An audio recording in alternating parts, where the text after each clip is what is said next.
आदर के साथ शहीदों को श्रद्धांजलि दी। भगत सिंह जी, सुखदेव, राजगुरु, उन लोगों को कल के दिन फांसी दी गई थी।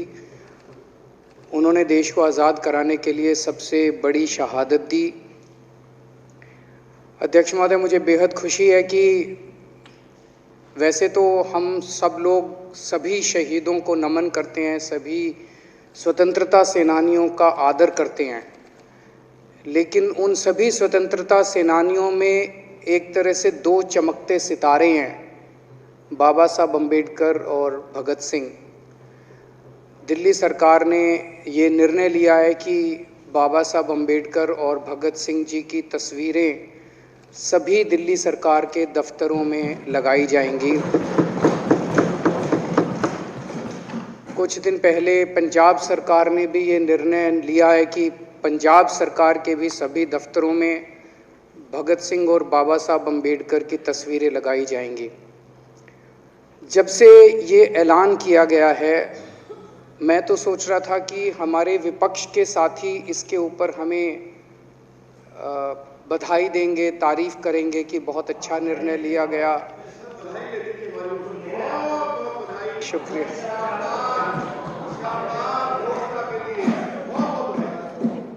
लेकिन जब से ये ऐलान किया है कि इतना, यहाँ तो कहने के लिए कह दिया, बाहर एक मिनट मेरे को पूरा, हमें इतना क्रिटिसाइज किया जा रहा है। बीजेपी वाले कह रहे हैं कि बाबा साहब अम्बेडकर और भगत सिंह की क्यों लगाई, सावरकर की क्यों नहीं लगाई, हेडगेवार की क्यों नहीं लगाई। तो मैं कह रहा हूं भाई, सावरकर की और हेडगेवार की तुम लगा लो। अब देखो, जो बोल रहे थे उसमें तो किसी ने टिप्पणी नहीं की। मैंने कहा भाई सावरकर की बोल रहे हैं, सावरकर की और हेडगेवार की तुम लगा लो, हम बाबा साहब अम्बेडकर की और भगत सिंह की लगा लेते हैं। कांग्रेस वाले चिल्ला रहे हैं इंदिरा गांधी की क्यों नहीं लगाई, राजीव गांधी की क्यों नहीं लगाई, सोनिया गांधी की क्यों नहीं लगाई। तो हम कह रहे हैं भाई इंदिरा गांधी की तुम लगा लो, हम तो बाबा साहब अम्बेडकर की और भगत सिंह की लगाएंगे। अध्यक्ष महोदय, मेरे को पता नहीं था ये लोग बाबा साहब अम्बेडकर और भगत सिंह से ऐसी नफरत क्यों करते हैं सारे प्रतिपक्ष के लोग। मैं आपको बताता हूं क्यों करते हैं, और खासकर बीजेपी वाले बाबा साहब अम्बेडकर से इतनी नफरत क्यों करते हैं, मैं बताता हूं आपको। बाबा साहब अम्बेडकर ने संविधान बनाया, मैं बता देता हूं आपको, आप भी सेटिस्फाई हो जाओगे।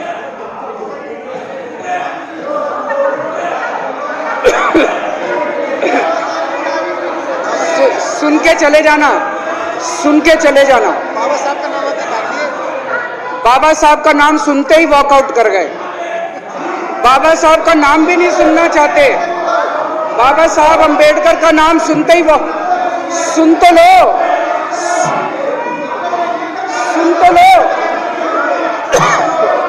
तो तमाशा, और ये सब कुछ जो इन्होंने बोला वो सच बोला। सुन तो लो।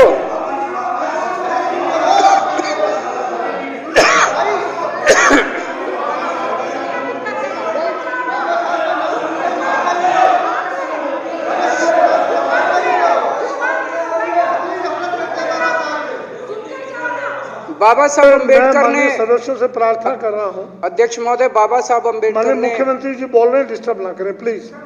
नहीं, ये कोई तरीका। सत्य कौन बोल रहा था? सत्य क्या बिजुली जी ने बोला? सब आप बैठ जाइए। अब बाबा साहब अम्बेडकर ने देश का संविधान बनाया। संविधान में लिखा उन्होंने कि भारत के अंदर जनतंत्र होगा। इस जनतंत्र के अंदर चुनाव होंगे। चुनाव में जनता वोट डालेगी। वोट डाल के जनता अपनी सरकार चुनेगी। वो सरकार लोगों के सपनों को पूरा करने के लिए काम करेगी। बीजेपी को ये पसंद नहीं है। बीजेपी नहीं चाहती चुनाव हो। बीजेपी चाहती है कि चुनाव खत्म हो जाए। चुनाव होने ही नहीं चाहिए। चुनाव गंदी बात है इनके हिसाब से। चुनाव गलत बात है इनके हिसाब से। एमसीडी के अंदर 15 साल इन्होंने जम के लूटा। लूटने के सारे दुनिया के रिकॉर्ड तोड़ दिए। गिनीज बुक वालों की मीटिंग चल रही है कि हम भारतीय जनता पार्टी का नाम आने वाला है गिनीज बुक के अंदर, एनसीडी का और बीजेपी वालों का। शानदार इन्होंने परफॉर्मेंस किया है। 15 साल के अंदर इन्होंने लूटने में कोई कसर नहीं छोड़ी। लूटने के बाद जब जनता में त्राही त्राही मच गई, लोग दुखी हो गए 15 साल के इनके शासन के बाद, और जनता ने मन बना लिया कि इस बार इनको मजा चखाएंगे और गुस्सा जाहिर करेंगे। चुनाव आयोग ने ऐलान कर दिया कि हम आज शाम को 5 बजे 9 तारीख को 9 मार्च को शाम को 5 बजे आज चुनाव की डेट्स की घोषणा की जाएगी। 4 तारीख को प्रधानमंत्री के दफ्तर से फोन जाता है, चिट्ठी जाती है चुनाव कमिश्नर को, चुनाव रद्द कर दो। पूरी दुनिया के अंदर आज तक ऐसा नहीं होगा कि प्रधानमंत्री सीधे सीधे चुनाव कमिश्नर को फोन करके और चिट्ठी लिख के कहते हैं कि चुनाव रद्द कर दो। इसलिए ये नफरत करते हैं बाबा साहब अम्बेडकर से। ये कहते हैं बाबा साहब अम्बेडकर नहीं होता तो जनतंत्र नहीं होता इस देश के अंदर। कल एक बीजेपी का बड़ा नेता मिला, बोला जी मैंने तो अपने बीजेपी के बड़े नेताओं को बोल दिया ये चुनाव का चक्कर छोड़ो, एमसीडी में भी एनडीएमसी जैसा कर दो। मैंने कहा इसका क्या मतलब? वो बोले जैसे एनडीएमसी में चुनाव ही नहीं होते, एनडीएमसी में केंद्र सरकार नॉमिनेट कर देती है, बोले जी एमसीडी में भी यही हो जाना चाहिए। अध्यक्ष महोदय, इनका बस चले ना इस देश के अंदर सारे राज्यों में और देश में चुनाव कराना बंद कर दें। इसलिए ये नफरत करते हैं, इसलिए बाबा साहब अम्बेडकर से नफरत करते हैं ये लोग। बाबा साहब अम्बेडकर चुनाव की प्रक्रिया रख के गए थे, इनका बस चले तो ये चुनाव कराना बंद कर दे। कह रहे हैं हम तीनों एमसीडी को यूनिफाई करना चाहते हैं। अरे 7 साल थे तुम्हारे पास, सो रहे थे क्या 7 साल से? कहां थे तुम लोग 7 साल से? क्यों नहीं तुम लोगों ने क्यों नहीं तुम लोग यूनिफाई करने के लिए पैसे चाहिए? क्यों नहीं तुम लोगों ने यूनिफाई किया 7 साल से? चुनाव के 1 घंटे पहले तुम लोग चिट्ठी लिख रहे हो, अब सो के जागे हो कि अब यूनिफाई करोगे। तो यूनिफाई नहीं करना, चुनाव टालने हैं, क्योंकि हार रहे हैं।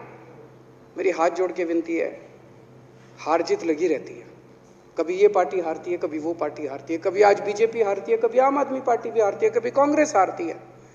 देश बड़ा है, देश की सोचो। आज आम आदमी पार्टी है, कल आम आदमी पार्टी हो सकता ना हो। आज बीजेपी है, कल बीजेपी हो ना हो। आज केजरीवाल है, कल केजरीवाल नहीं होगा। आज मोदी जी हैं, कल मोदी जी नहीं होंगे। कोई बड़ा नहीं है, देश बड़ा है, मुल्क बड़ा है, कौम बड़ी है, समाज बड़ा है। देश को नहीं झुकने देना, देश को नहीं टूटने देना, देश को नहीं किसी भी हालत में देश पे आंच नहीं आनी चाहिए। ये लोग देश के साथ खिलवाड़ कर रहे हैं, ये लोग संविधान के साथ खिलवाड़ कह रहे हैं। हम यूनिफाई करना चाहते हैं। इन्होंने एक चिट्ठी लिख दी चुनाव आयोग को कि हम तीनों एमसीडी को यूनिफाई कर रहे हैं, इसलिए चुनाव टाल दो। चुनाव आयोग ने चुनाव टाल दिया। कल को दिसंबर में गुजरात के चुनाव हो रहे हैं। अब जनता कह रही है ये गुजरात हारेंगे। अब अगर ये गुजरात हारेंगे तो ये 10 दिन पहले चिट्ठी लिख देंगे चुनाव आयोग को कि भाई हम गुजरात को और महाराष्ट्र को एक कर रहे हैं, इसलिए गुजरात के चुनाव टाल दो। गुजरात के चुनाव टल जाएंगे। अगली बार ये लोकसभा हारेंगे, चिट्ठी लिख देंगे जी ये पार्लियामेंट्री फॉर्म ऑफ सिस्टम बड़ा खराब है, हम प्रेसिडेंशियल फॉर्म ऑफ सिस्टम ला रहे हैं, संविधान बदल रहे हैं, चुनाव टाल दो। चुनाव टल जाएंगे। ये क्या मजाक बना रखा है इन्होंने, नौटंकी कर रखी है इन्होंने। भारत जनतंत्र है, देश ये बर्दाश्त नहीं करने वाला जो इन्होंने नौटंकी कर रखी है। कहते हैं हम दुनिया की सबसे बड़ी पार्टी हैं, हम तो जी दुनिया की सबसे छोटी पार्टी हैं। फिर भी डर गए तुम लोग।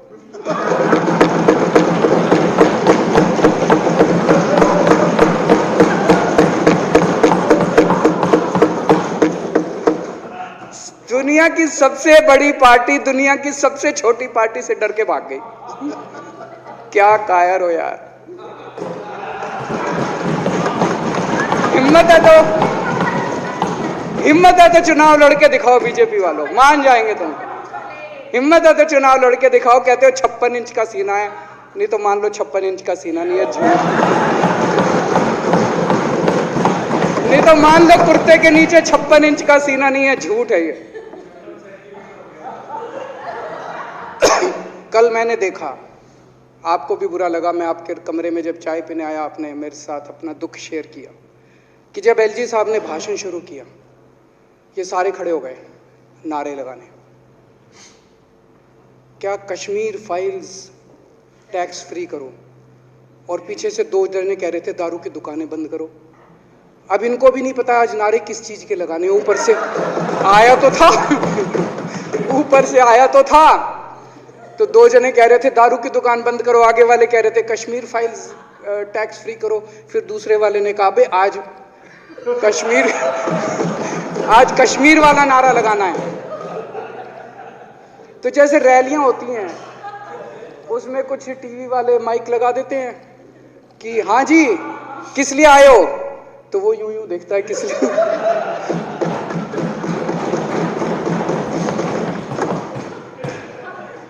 क्या हाल बना दिया इनका। इसलिए थोड़ी राजनीति में आया था, इसलिए थोड़ी राजनीति में आए थे। एक पिक्चर आई थी बंटी और बबली, उस पिक्चर में एक सीन था, कुछ लोग एक नेता के घर के सामने जाते हैं, हमारी मांगे पूरी करो, हमारी मांगे पूरी करो। नेता बाहर आता कहता है क्या मांगे हैं, तो सारे एक दूसरे की तरफ, उनको पता ही नहीं क्या मांगे। आज सारे देश की सारी भारतीय जनता पार्टी एक पिक्चर के पोस्टर लगा रही है गली गली में जाके। पूरी सारी भारतीय जनता पार्टी देश में एक पिक्चर के पोस्टर लगा रही है। इसलिए राजनीति करने आए थे, पिक्चरों के पोस्टर। अपने बच्चों को क्या जवाब दोगे? घर जाके बच्चे पूछेंगे पापा क्या काम करते हो? पिक्चरों के पोस्टर लगाता हूं।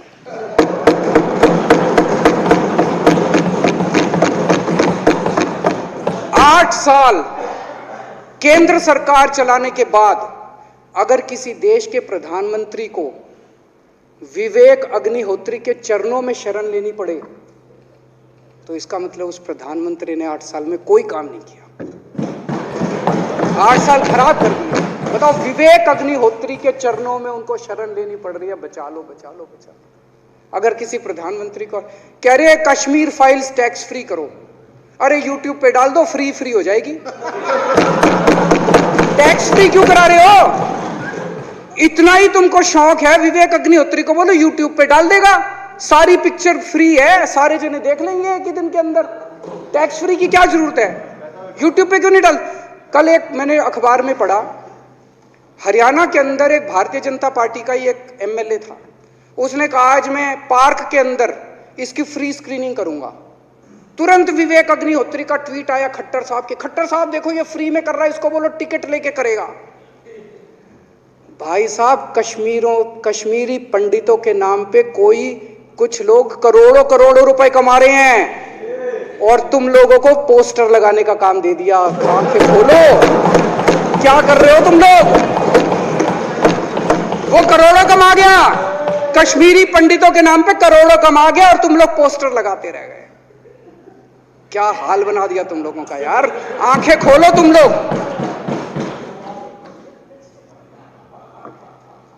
भेड़ बकरियों की तरह हाँक रखा है पूरे बीजेपी वालों को, भेड़ बकरियों की तरह हाँक रहे हैं। एक दिन बोले 3 का कृषि कानून लेके आए हैं, बहुत शानदार है, और फिर नीचे मैसेज आया भाई सारे जने तारीफ करो मोदी जी की। सारे बोले वाह मोदी जी वाह, क्या मास्टर स्ट्रोक है। और मेरे को याद है इसी सदन के अंदर इन लोगों ने उन 3 कानूनों की खूब तारीफ की थी, बोले क्या मास्टर स्ट्रोक है और क्या शानदार कानून लेके आए।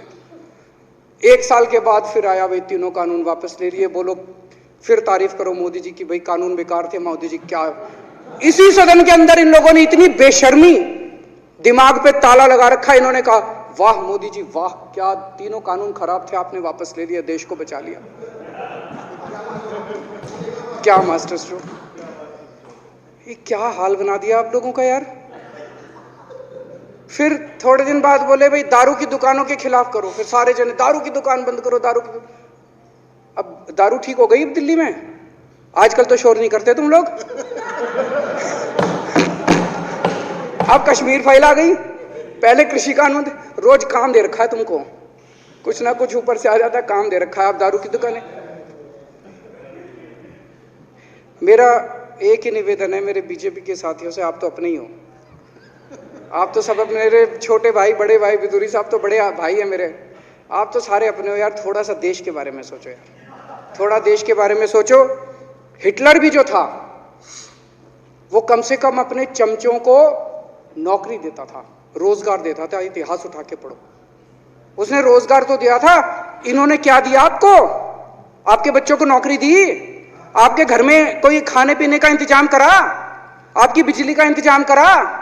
केजरीवाल काम आता है आपके? आपके भी घर की बिजली फ्री कर रखी है। दिल्ली के 12 लाख बच्चों को नौकरी दी है मैंने, स्कूल ठीक कर दिए, अस्पताल ठीक कर दिए।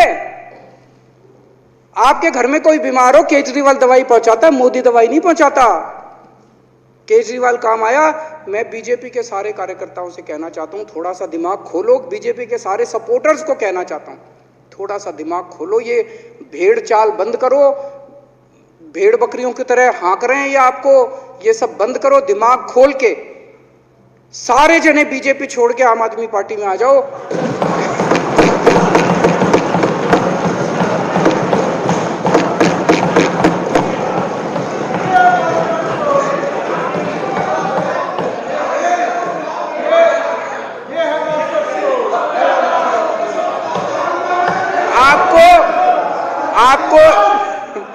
आपको इज्जत मिलेगी, सम्मान मिलेगा। आपसे कतई झूठे नारे नहीं लगवाएंगे। राष्ट्र निर्माण में आपको साथ लेंगे हम, राष्ट्र निर्माण करेंगे आपके साथ मिलकर। ये पोस्टर भी नहीं लगवाएंगे झूठी फिल्मों के। और जो भी करना हो, कम से कम यार ये पिक्चर का प्रमोशन करना तो बंद करो। ये गंदे लगते हो तुम लोग, अच्छी शोभा नहीं देता आप लोगों को। यार आप अच्छे आदमी हो, कुछ करने आए थे राजनीति में, कहां पिक्चर के पोस्टर और प्रमोशन करने में लगा दिया। कल एलजी साहब की स्पीच पूरे देश ने सुनी। एलजी साहब को एक तरह से केंद्र सरकार का नुमाइंदा माना जाता है। एलजी साहब ने भी हमारी सरकार की कितनी तारीफ करी। 50% जीडीपी 5 साल के अंदर बढ़ गया।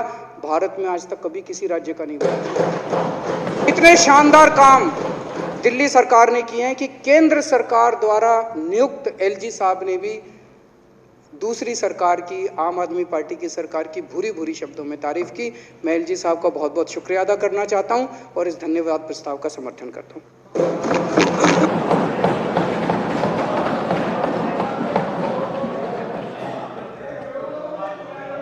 अब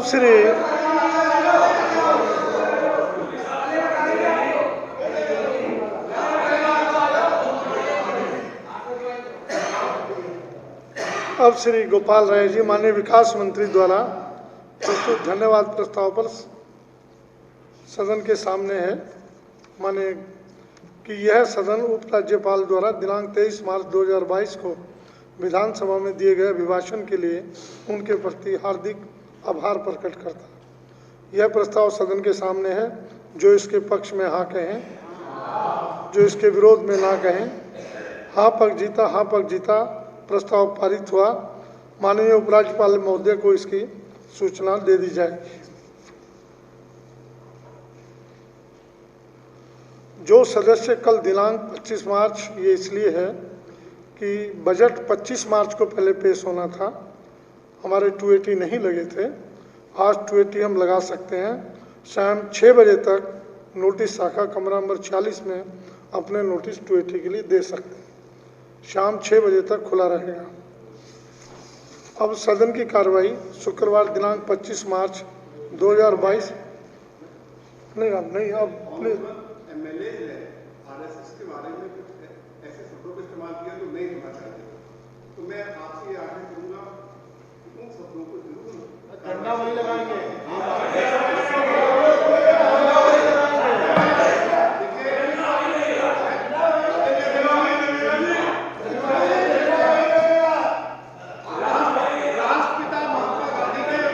नहीं, कौन से शब्द इस्तेमाल किए? शब्द तो बोलिए, शब्द कौन से इस्तेमाल किए?